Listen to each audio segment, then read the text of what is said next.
What's up, guys? Welcome back to another episode of Out of the Park Baseball 26, where we're rebuilding the Pittsburgh Pirates, trying to turn them into a dynasty. It is 2032, opening day, April 1st. Our Pirates are looking to defend their status as World Series champions, and we're attempting to, not only repeat as champions, we're attempting to three-peat as champions. So this season has a lot of pressure on it.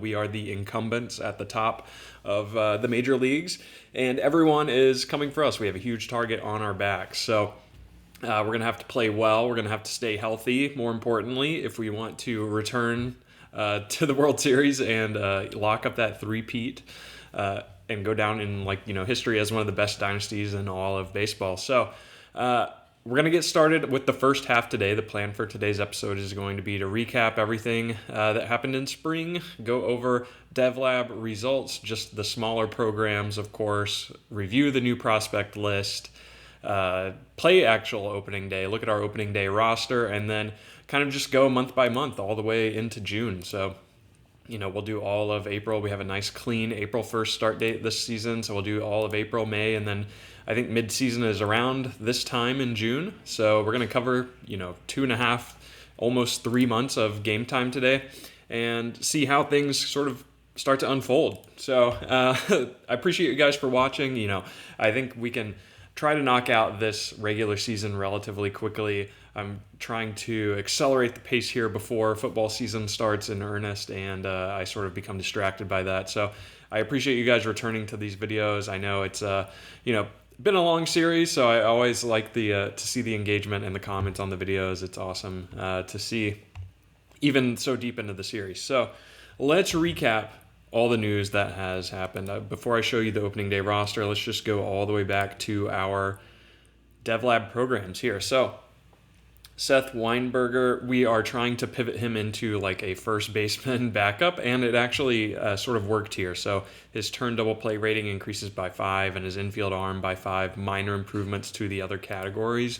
He's looking like a really strong player for us at just 22.5 now. The former 11th round pick is a real lefty destroyer, and now we think he has up to 60 potential at first base.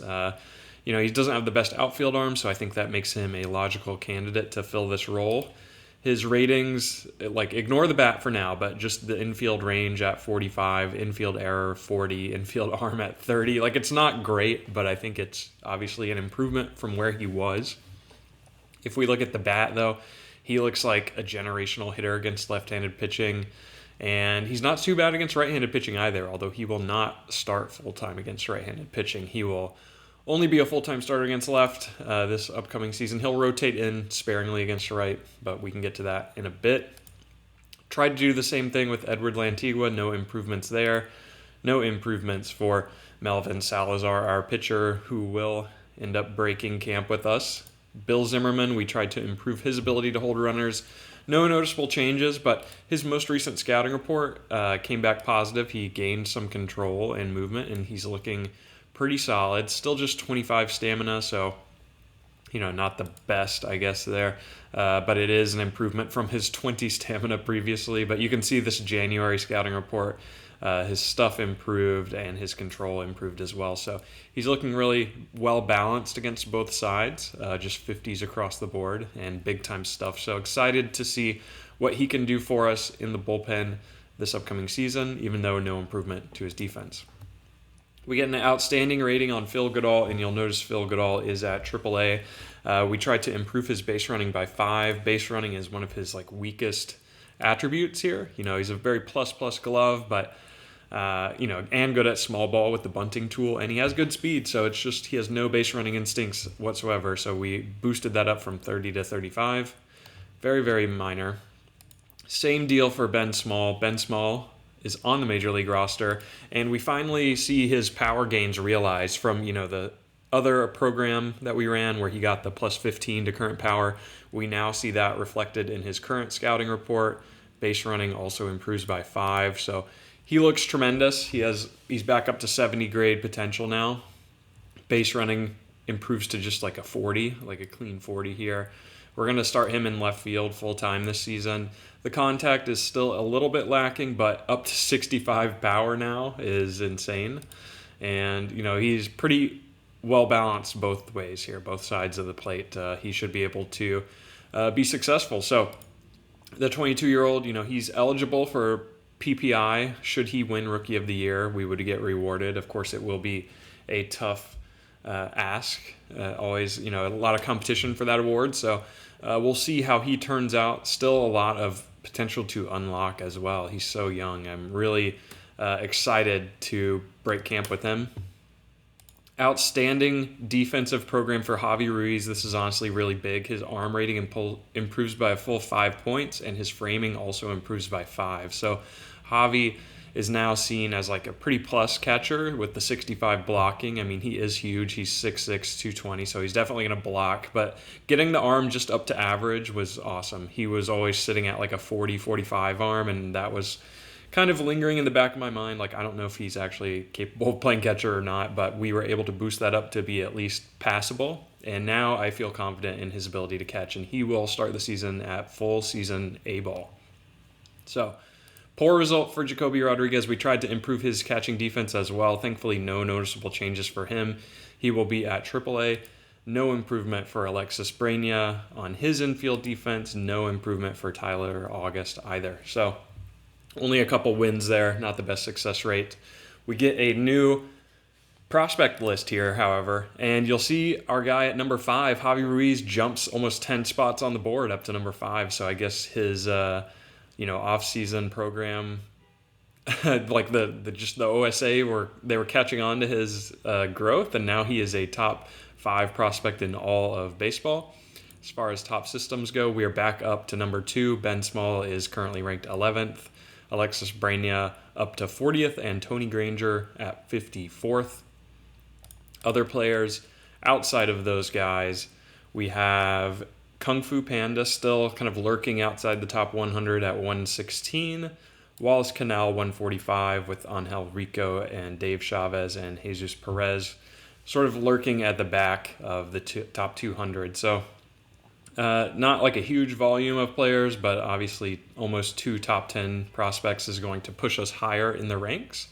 And I'm excited to see what all of these guys can do for us this season.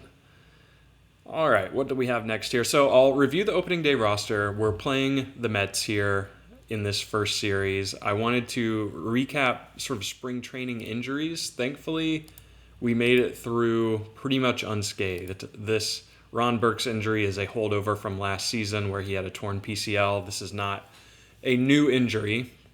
He still has 7 weeks of recovery remaining there. Jaden Alba had shoulder tendonitis, very minor. I ended up bringing up more pitchers after we last checked in, and he was one of those guys who got some run at spring training just to kind of see what he was able to do. Ended up suffering an injury. So we're like fully healthy. There were some injuries that I made note of here. Elian Pena had a broken nose, but it was only a 3-day injury, so I guess he just got hit in the face or whatever. I don't know. His injury history is like pretty extensive. We've mentioned this previously with him where we're a little bit concerned about, potential fragility with him. Currently, he's still just normal, so feeling okay about it, although we may look to boost his health in the next upcoming offseason. But broken nose for him. Also had a arm injury for Brian Hudson, or not an arm injury, my apologies, calf strain where he had a setback in. I guess he was like planting off the mound or something. Maybe he had to run, get a ground ball. But it essentially took out his entire spring training, so he didn't really get much exposure for us. But, given his history, he's safe. Like he's obviously going to factor for us. And the last one was a pitching injury to, I want to show you, Tony Granger. Unfortunately, Tony is remaining fragile, had a sore elbow. That was a 1-week duration in spring for him. He ended up not making the roster for us. He's back down at AAA where hopefully he can actually develop. He has not developed in like so long. I'm getting like really kind of scared with him. So those were the only actual injuries we suffered. So we were pretty fortunate altogether.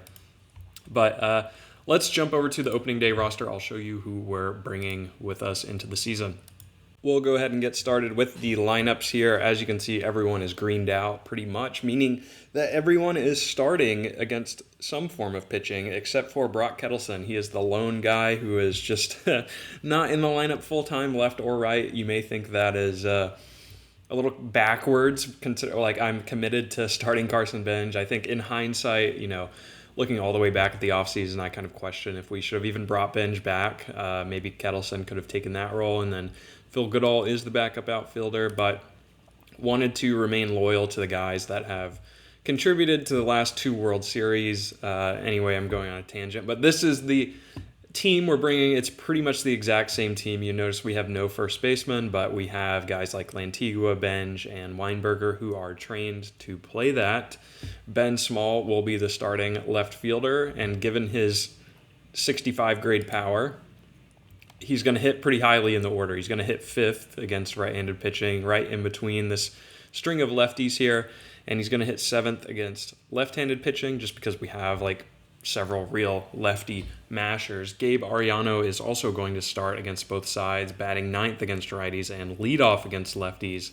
We'll take a look at his batting ratings here. You can see he's like an insane contact hitter against left-handed pitching. Against right-handed pitching, he's no slouch either, just not quite as strong, but obviously still a very tooled out, speedy player. He's got great base stealing and great base running. So I think he makes sense at the top and on the turn to get in there, but we're going to go Pena, Griffin, Termar in the 3 spot, Sanford cleanup. Sanford has actually unlocked a little bit more power in his bat in his most recent scouting report. He's up to 60 grade power now, and his contact actually dropped marginally. So kind of trading off there, but I think he's very strong against right-handed pitching still and very solid against left-handed pitching as well. So, 26-year-old, he wants to be the cleanup hitter. We're going to give him that. He's still under contract for the next 2 seasons for us. So hoping he can obviously stay healthy, but then we'll go Small. Alfonso Lantigua will play first base against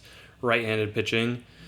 Benj in right field, Arellano at the turn, like we mentioned. Against lefties, it's going to go Arellano, Griffin, Sanford 3 spot, Weinberger 4. He will actually play first base, and Lantigua will go to right field. So we're benching Carson Benj against left-handed pitching. We're also benching Termar against left-handed pitching, which is a little surprising possibly. Termar's ratings, I noticed, he doesn't have much green here, left on left, so decided to ultimately bench him. I was looking at Elian Pena in contrast, and Pena actually has a couple of ratings here in the 50 grade. So that might be something we change and manipulate as the season goes on. Obviously, Termar is one of our strongest hitters against right-handed pitching. He's batting third, so to take him out against lefties is a little suspect, but he can probably be used as the top pinch hitter on the bench. So this is how we're looking. Graphically, the depth chart here, our only backup middle infielder is Alex Harrington, but we did train him up at third base. He can play third now, and we have a full outfield bench as well. So let's jump over to pitching next.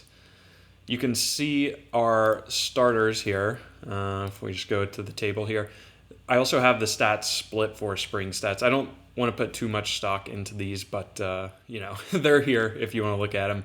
Obviously, BB will go 1, and then we will, Jared Jones had a pretty strong spring, but we're going to go McElroy 2, and then Jones 3, and then Hiles Salazar as our 4-5. I can understand if there may have been some criticism in last episode for me not bringing on a high-quality pitcher. If you think forward to the postseason, we want 3 really strong options at the top of our pitching staff, but I kind of am betting that Salazar can grow into that, I think, or at least that's what I want. He has good movement and control potential still. He's still a very young player. This will be his first real shot at major league competition.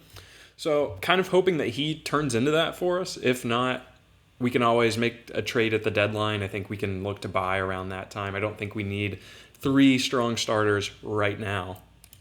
So, understand any criticism, but ultimately didn't feel like the market was there. In terms of relievers, there is a surprise here. It's largely the same group. We have, Hudson, Cole Sands, Zimmerman all in setup. Sands will double as middle relief. Zimmerman will double as closer. JoJo and Orion are our middle relief guys.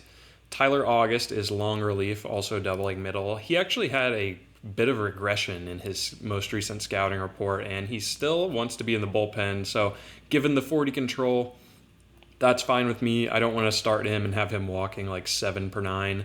It would just be too much. But I'll show you the scouting regression. He loses a bunch of stuff here. This is from January to March. He went from 65 potential down to 55, losing a tick of velo, and his stamina kind of regressed as well. So didn't really like seeing that, obviously. I think he's now fully tapped out on his movement and stuff. So still has several plus pitches. Going to keep him in the bullpen for now and kind of see how he performs. He still has option years if we need to use them. Kind of just see. The big surprise, the guy who made our team, is actually Cole Stokes. Cole Stokes had a really good recent scouting report where his movement and home run allowed ticked up. He has 80 grade stuff. He kind of just came on out of nowhere. He's accelerated rapidly. He's a 7th round pick in 2026, so he's a real player for us. Has never pitched at the major leagues, is a captain personality as well, so brings a lot to the table off the field as well. And the movement is honestly kind of insane, especially against right-handed pitching. I think, the reason we're putting him at closer is he's less susceptible to the homer. So I think that's a smart choice, even with just the 40 grade control. His scouting, you can see he's kind of grown. Everything is plus here. It's just growing across the board. He unlocked more movement and stuff in February, unlocked more control, is now up to a 50 grade guy. And, we never really saw him as that. When he came on to our roster, we saw him as like a 45, 40 grade guy. And now he is all the way up to 50 grade. So excited to see what he can do in a debut. He's got 25 stamina, so not a huge workhorse. But we ended up sending down our boy Mateo. Carlos Mateo kind of had the opposite. In his most recent scouting report, he lost 5 control. He's down to just 40. He also, I believe, lost some movement and some stuff as well. Did not really have a great spring. I think he also had an injury, back stiffness. That was a 2-week duration in spring training I didn't mention earlier. So he kind of regressed a little bit. I'll go to his scouting. You can see his stuff dipped.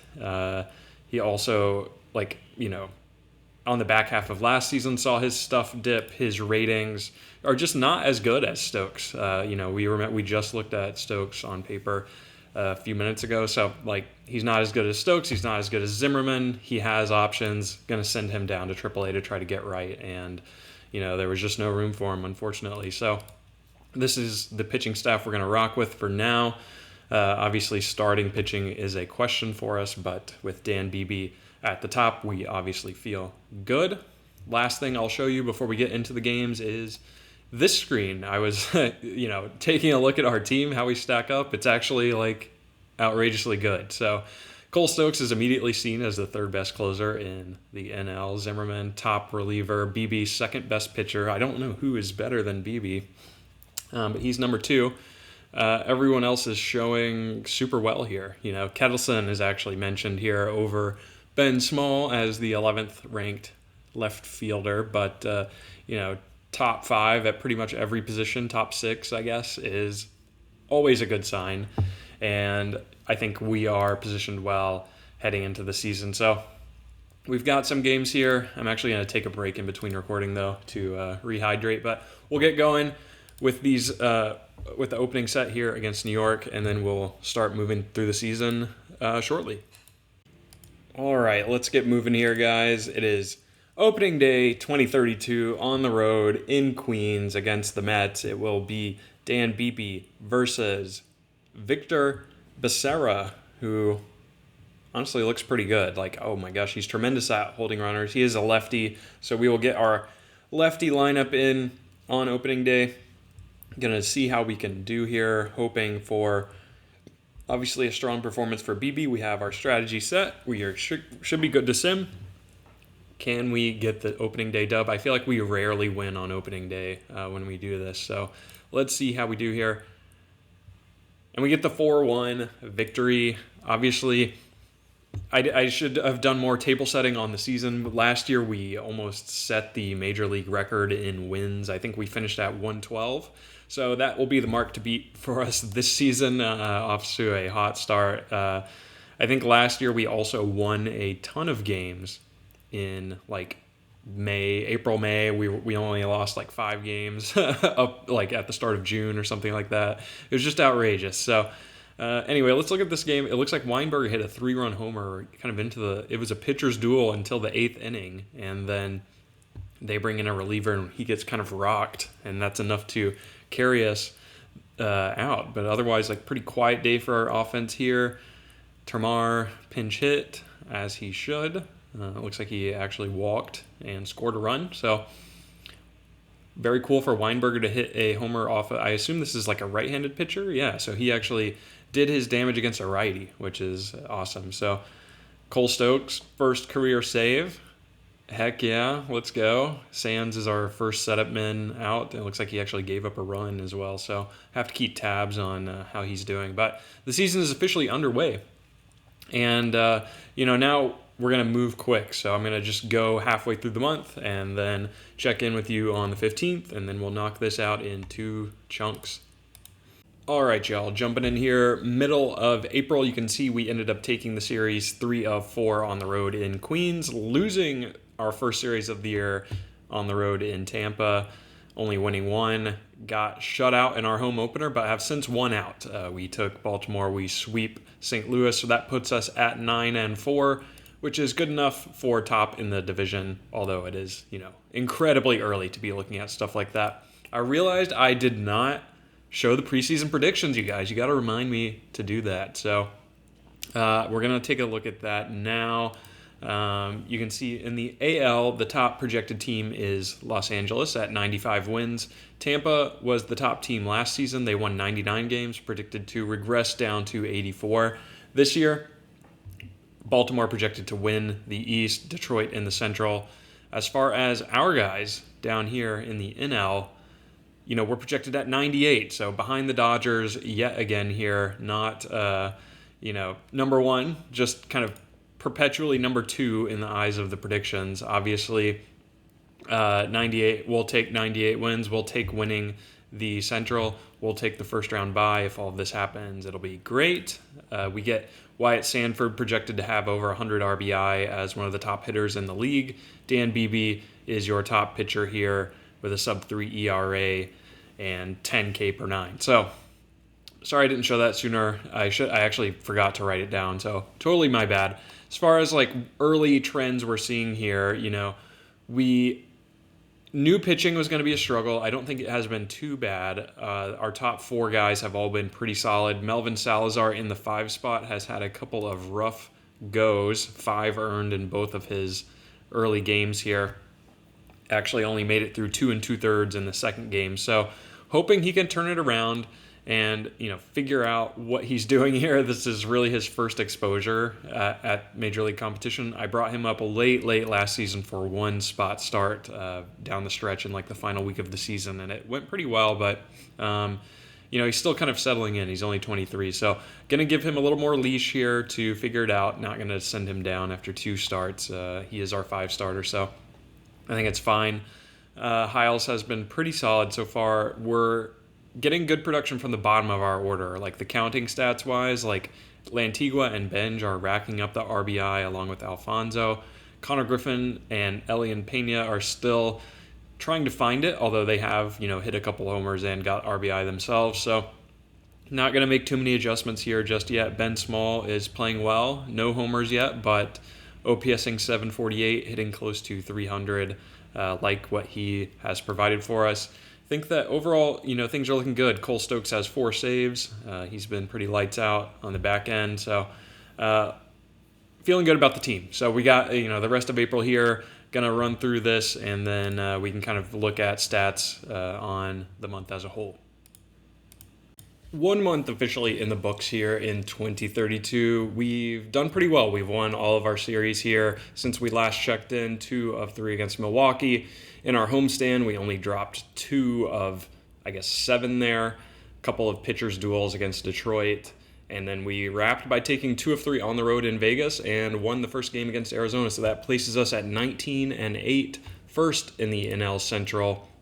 If we go to the standings here, we actually have the best record in all of baseball here. So 19-8 is 2 games up on Philly and 3 games up on Baltimore and Cleveland in the AL. Lots of solid performances here. We'll look at team stats a bit as well. But in terms of league leaders, Ariano actually rattled off a 17-game hit streak. I think that may have extended back into last regular season as well.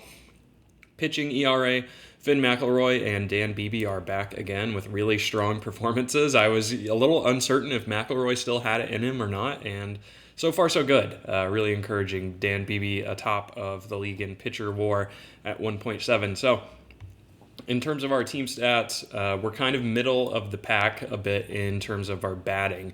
Kind of 7th, 4th. When we look at the teams, like the player stats rather, that will, I think, be evident. We have some guys who are just not hitting. They're opening a little cold. We have like that postseason hangover. But, not so much on the pitching front. We're still first in a ton of categories here, like hits allowed, opponent's average, looking really good. The bullpen ERA, more middle of the pack, but overall, really happy with the pitching. Defensive efficiency has been awesome as well. We are first in the league in that stat. Before we look at player stats, I did want to address a injury we suffered. This was, I think, originally like a 5 to 6 week injury for Edward Lantigua. Happened kind of in the middle of the month, but he, I guess, got hit on the hand, fractured finger, and we know he's fragile, so it's obviously going to be broken. Really kind of a bummer for him because through the first 16 games where he played, he was, I would say, probably our hottest hitter, OPSing over 1,000 with a 198 WRC plus, and we had him playing first base pretty much full time. It was just kind of unfortunate. So we're still down about a month of recovery time for him. The corresponding move was to start Seth Weinberger full time, both sides, right and left, against both sides pitching rather. So he's our full-time first baseman now, and we actually ended up calling up, Camden Koziel. So Brock Kettleson is now like a full-time, or he's getting starts against left-handed pitching. It's kind of a mess, the lineups right now, but basically Kettleson's getting run as backup outfielder against righty. He's starting against lefty, and Koziel is now kind of like backup first baseman, utility infield role, and otherwise everyone else is playing. So if we take a look at like who's hitting and who's not, I'm just going to sort by WRC plus season to date. Weinberger's been awesome, and like critically, he's been awesome against both fronts here. We think of him as a lefty masher, but if we go to his splits here, you can see he's actually far more effective against right-handed pitching so far this season. He actually has 32 plate appearances against both sides there, so he's dead even, and he's been way more productive against righties, which is a little surprising. So, I don't think starting him full-time is necessarily a bad thing when he's OPSing over 1,100. So he's been our hottest hitter so far this season. Wyatt Sanford has 3 homer and 18 RBI in the cleanup spot, OPSing 888. Full point of WAR already with 1 month down. Ben Small, big boy, is actually our 3rd strongest hitter, which is awesome to see for the rookie. 3 homer, 11 RBI.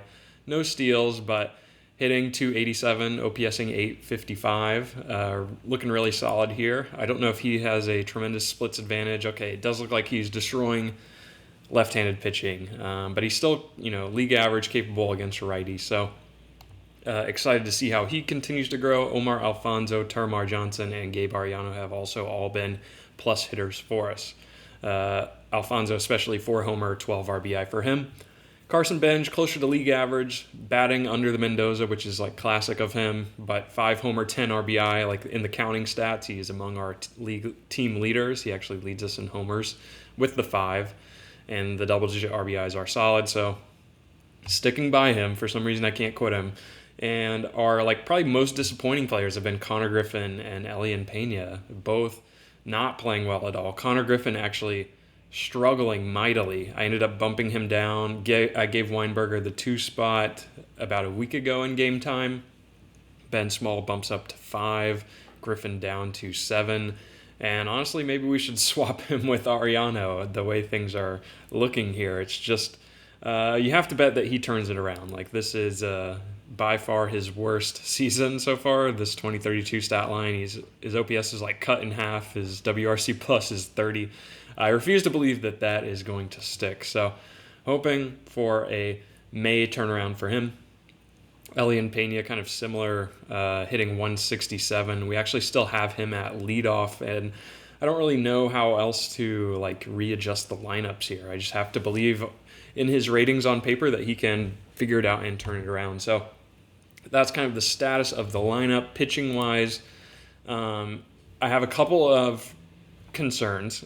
I would say not everyone has been playing the best. So Salazar down here, our fifth starter, you can see his recent games here have not been going well. He's allowing runs in pretty much every game, and in his most recent start, he actually walked 7, which is like a huge red flag to me. I don't really like that, but at the same time, I was looking down at AAA, and I don't know that anyone is ready to come and take his spot either. So we may just be stuck, like letting him work through it for a little bit longer. Hopefully he can turn it around in May. If by the middle of May we're still not seeing any good signs, we can definitely look to move in a different direction. But for the time being, we're going to give him at least one more start. The back end has overall been pretty solid. I would say Stokes has been good.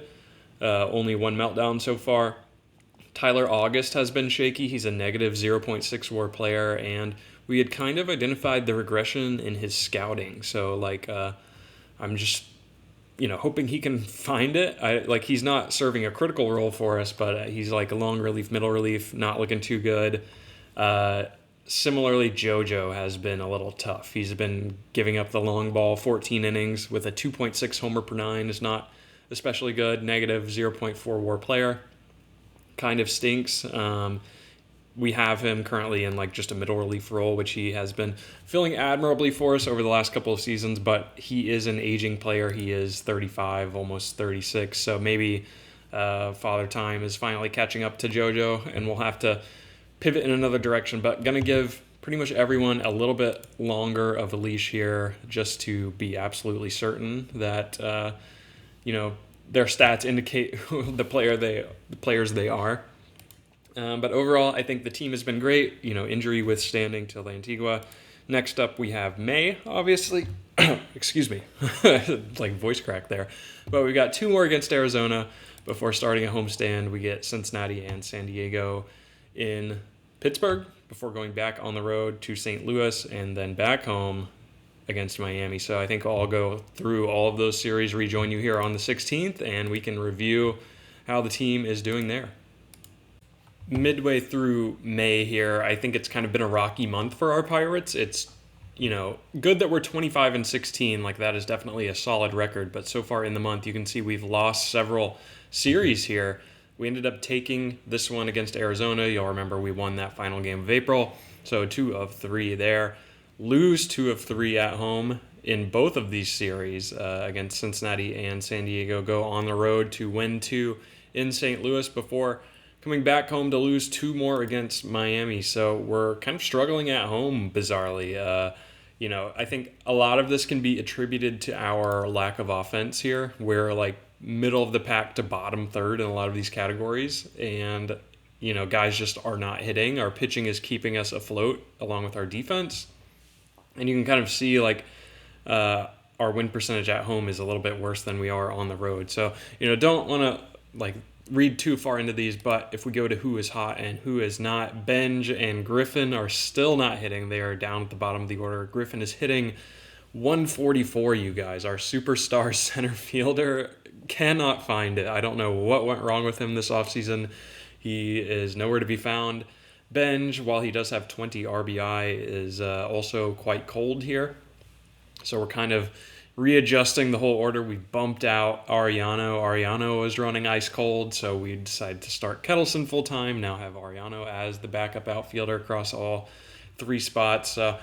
Still searching for offensive answers here. The positives are that Seth Weinberger Omar Alfonso and Wyatt Sanford are all hitting 300 or close to it and are producing, making run-producing hits, hitting homers, slugging. Ben Small is playing solid. I haven't really been zooming in on him too much, and I think that's a good thing. He's not, making me mad with his performance at all. So I've kind of been reshuffling this lineup pretty aggressively to try to find answers here early in May. We are 1 week out from the return of Edward Lantigua from his fractured finger. I'm really looking forward to that, and maybe we bench Carson Benj, or I don't know if I want to bench Connor Griffin. He's a full negative 0.7 more player, you guys. I can't understand where this is coming from with him.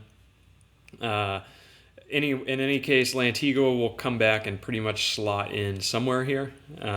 We'll see. We also had another pretty major injury down at the minor leagues. Ryan Malaguti suffered a torn UCL, so he's always been quite fragile, and we ended up bumping him to the 60-day. His year is done. Injury history now running pretty long with him.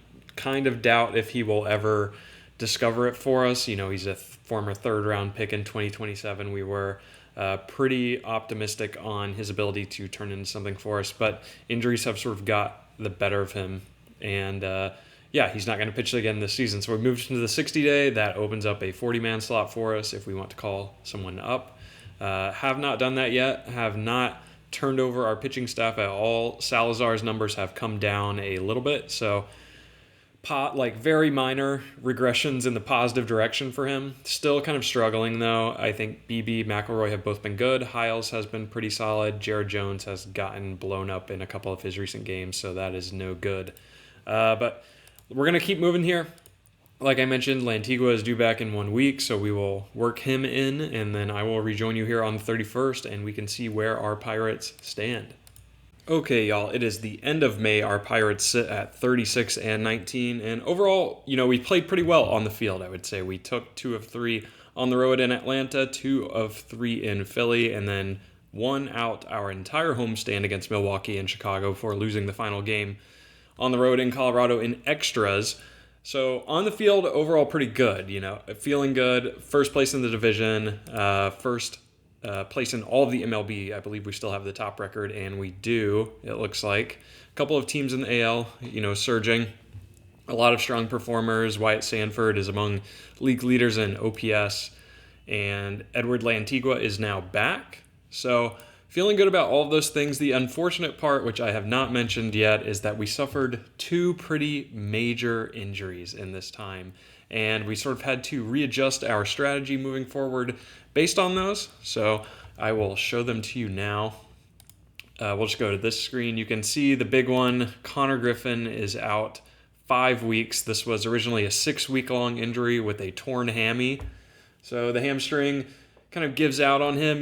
We had suspected that he was not fully right all year long with a WRC plus of just 50, batting under 200. Maybe this was lingering in the background. It's finally reared its head, and we will be without him until probably close to the All-Star break, I would say. So we need to, it was fortunate, I guess, that it happened the same day Lantigua came back, so we just swapped that easy peasy. And Lantigua has been so far so good, back to his regular ways.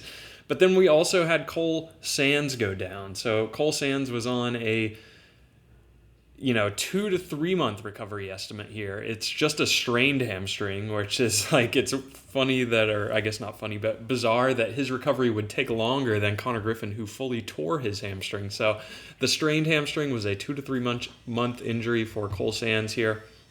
And he was pitching quite well for us. He had appeared in 20 games. All of these underlying stats look quite good. He was one of our better, safer back-end options. He was not striking guys out, actually. So his strikeout minus walk actually looks quite bad now that I'm looking at it with a clear head. So maybe he wasn't as good as his numbers indicated, but in any case, he's gone for, the next 2 months. So maybe sometime in August he comes back. Who knows? We had to make some adjustments in our bullpen as well. So we'll do the pitching first. Essentially, we bumped Orion Kirkering up from middle relief to setup. He's having a really strong season. If we're just sorting here, strikeout minus walk, you can see Kirkering is among our top relievers here at close to 20%. So it felt like he could handle more high leverage work.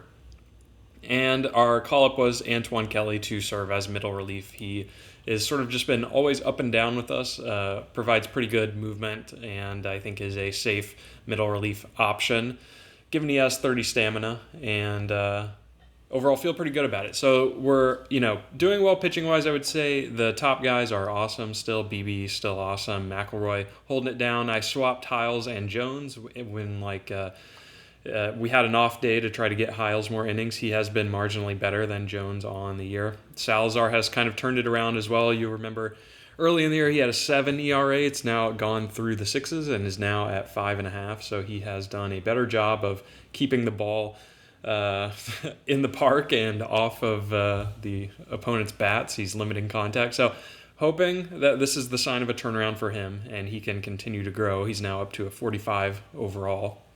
So lineup-wise, we actually, like I mentioned, moved Lantigua back to right field off of first base. We're keeping Weinbarger at first. Lantigua takes right. Brock Kettleson is now in center, so our outfield is Small, Kettleson, Lantigua. And I actually sent down Carson Benj because he was really making me mad, you all. He was hitting under 200, not looking good. I call up Nolan Stevens, who is essentially the same exact player as Carson Benj. If we look at his ratings, it's very, very similar. And he's actually a bit better against left-handed pitching compared to Benj. So brought him up. In 39 games at AAA, he was OPSing over 1,000. So in a way, we're just riding the hot hand with this and making a clean swap. But Benj went down to AAA. I don't know. We may be done with him. I'll show you his stats briefly. You can kind of see so far at AAA he's doing well, but that's to be expected. At the majors, 35 games, was hitting 171, striking out close to 30% of the time, was a negative 0.4 WAR player. So ultimately just kind of giving him a chance to reset, moving Stevens into our lineup at the majors, and seeing what we have with him. He's never really gotten a fair chance with us, and I've always thought he is major league capable. So that is kind of the state of the team. If Stevens does not do well, maybe we call back up Phil Goodall and give the DH spot back to Ariano. Something like that could also work, but like I mentioned, just riding the hot hand of Stevens. Something else that happened during this time, I got an interesting email that said Robert Gasser had signed, and we get compensation. We get a supplemental too. How about that? So it's not as flashy as a first-round pick that we got last season, but Gasser ends up signing with Kansas City, it appears. I actually didn't even look at the deal he signed, but it's just a one-year deal for 3.4. So in hindsight for him, maybe he should have accepted that QO we offered, but the ship sailed on that. He gives us a second-round pick. A lot of player development updates. Dan Beebe is named as NL Starter of the Month. He's actually won this the first 2 months of the season in a row, and he's off to a tremendous start. He's got a sub-2 ERA, sub-1 WHIP. This is maybe his strongest season yet, which is actually pretty insane. So big things for Dan Beebe. He's now like a full 80-grade player as well, just 80 out of 80, which we always kind of knew in our heart, but good to see it on paper. I think that is mostly it as far as updates go. I don't want to dive too much into prospects yet. I guess JoJo was sort of a question mark in our bullpen. Romero, he has turned it around as of late, so I was close to pulling him out and DFAing him, but we're going to keep him for now. He's kind of turned it around, like I mentioned. Everyone else is doing good. BB and Hiles are hot. Lantigua is hot again. And I think the lineup is starting to turn around a little bit. Like, we're starting to hit more, especially on this win streak. We had some big games against the Cubs here and had a 13-3 game against Atlanta here. There was one game where I felt like it was notable to mention, maybe this one. Dan Beebe struck out 15 and only allowed one hit. So 8 innings, 1 hit, 2 walks, 15 strikeouts is a insane game, 93 game score. Wanted to highlight that one. We definitely needed it. It was just a 2-0 victory for us, so tight game.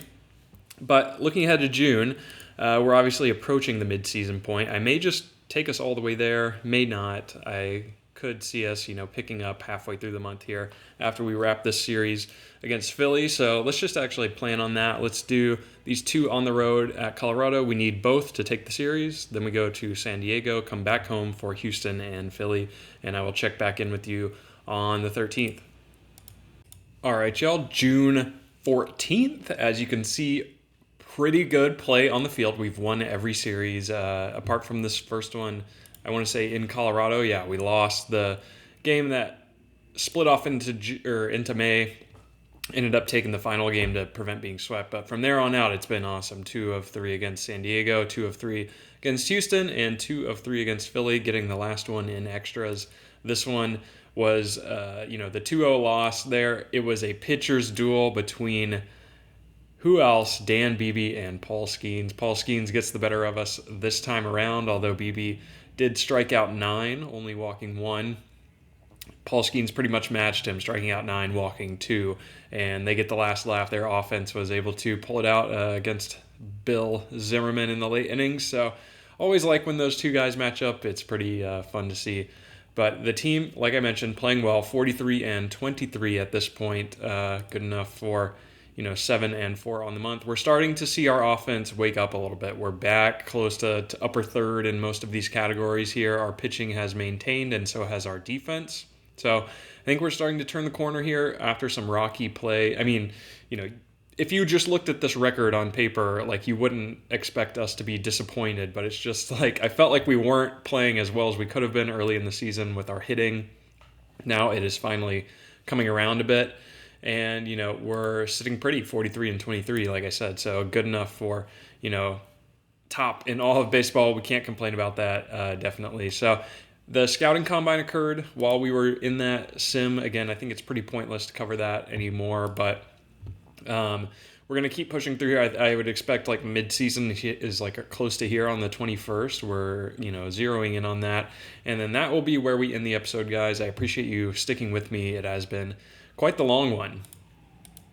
We've made it to the mid-season mark here. It is June 28th. As you can see, June as a whole has sort of been kind of rocky. We're kind of 500 on the month. Ended up dropping 2 against New York here before dropping 3 on the road in Cincy. Came back, swept Chicago, but lost 2 of 3 at home against Texas. So we've been up and down, and we have some news to review here before we end off the video. But in terms of team stats, we're 49-30, still top of the division, and we have decent separation, although Cincinnati is lurking. They're 1.5 back. They're right on our tails, but we have, decent separation on the other teams in the West and the East, so a little bit of, wiggle room for us there. Sanford is among the league leaders in batting average. We honestly need to dive in on his stat line as a whole. I'll try to remember to do that. BB still a cheat code at pitching.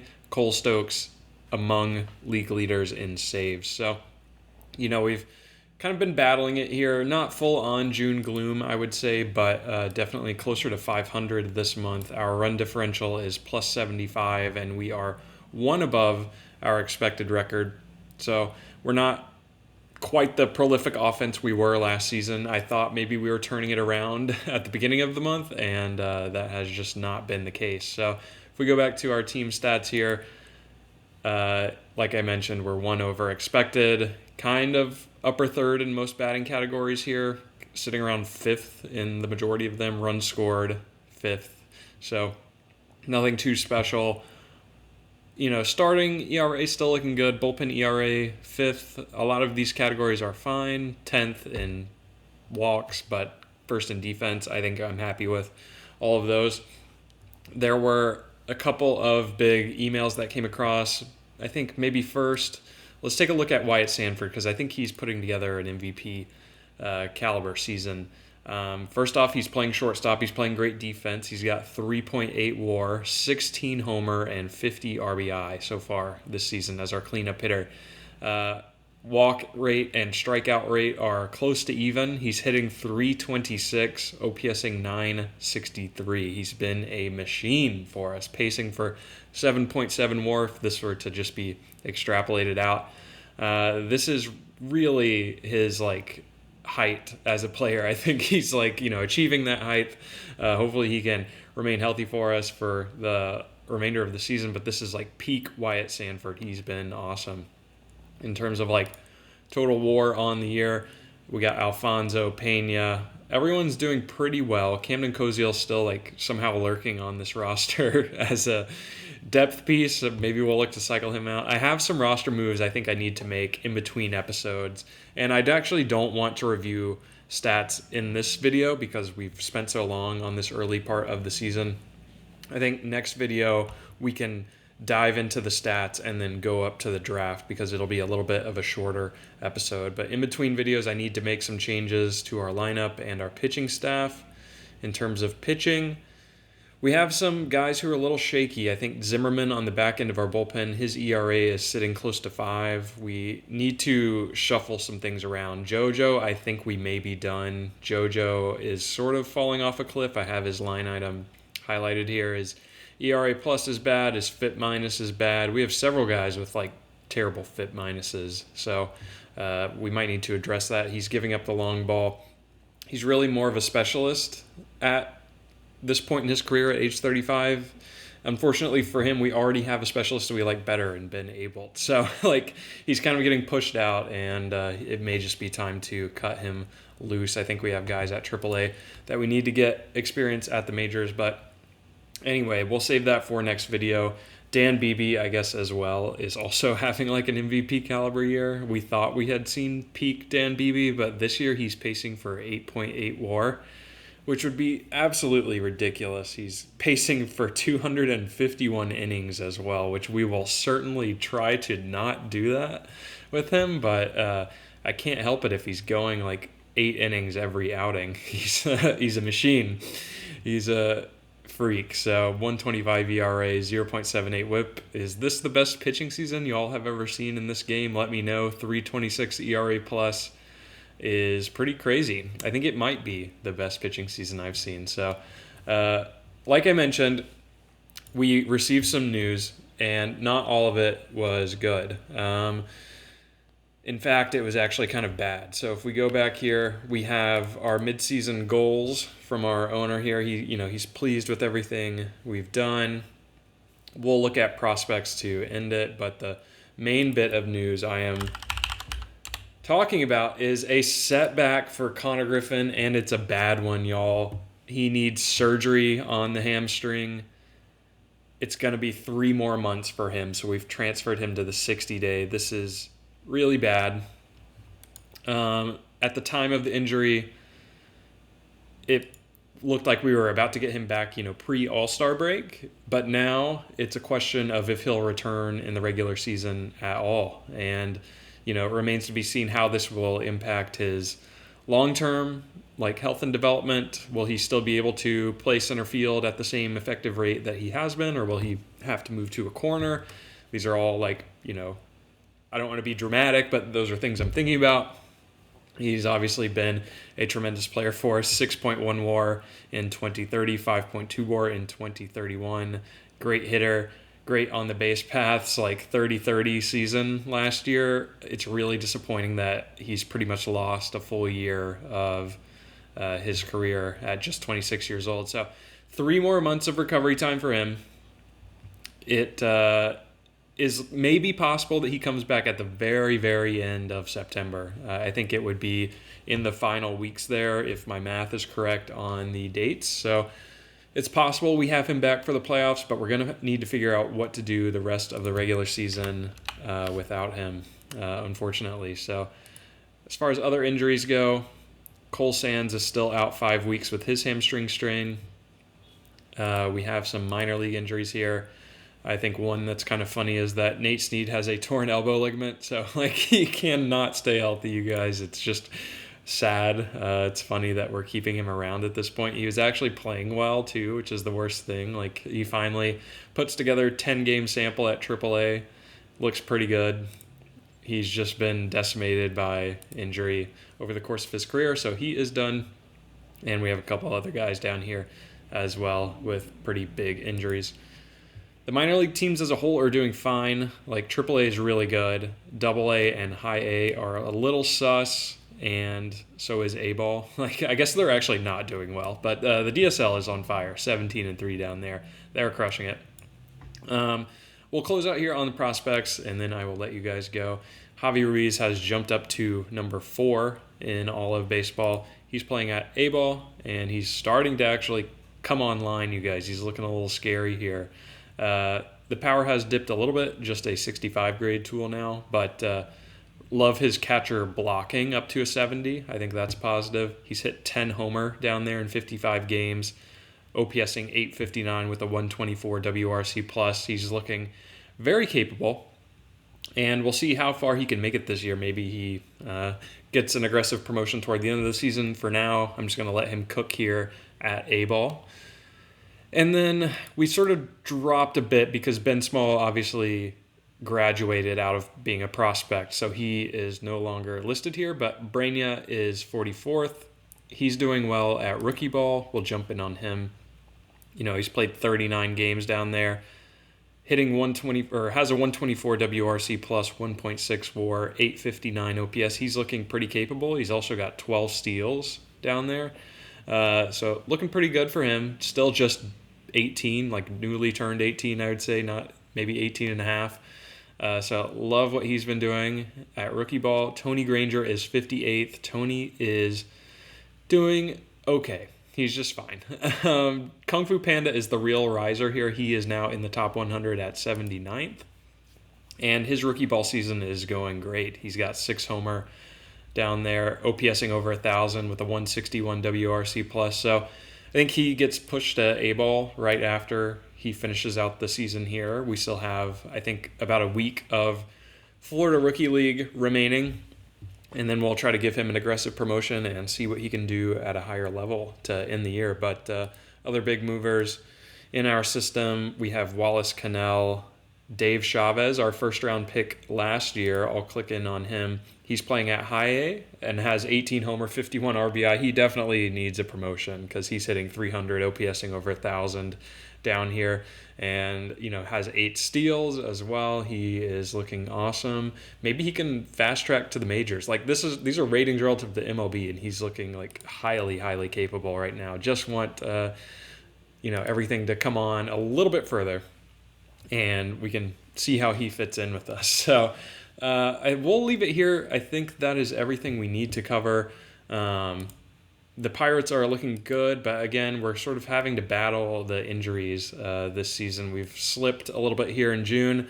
In next video, we'll look to do more holistic of a stat review, and I will make some roster moves off camera as well that we can review. It should be a much shorter episode because all we really have to do is play these next couple of weeks leading up to the first-year player draft in mid to early July. So I look forward to that one. Let me know what you think of our early season run here. If you've made it this far in the video, I would appreciate a like. And if you're coming back on the regular, definitely subscribe and hit the bell so you know when I drop new episodes. But I'll be back with that new episode for you soon, and we will look to tackle the draft together here in 2032. So take care, guys. I'll see you next time.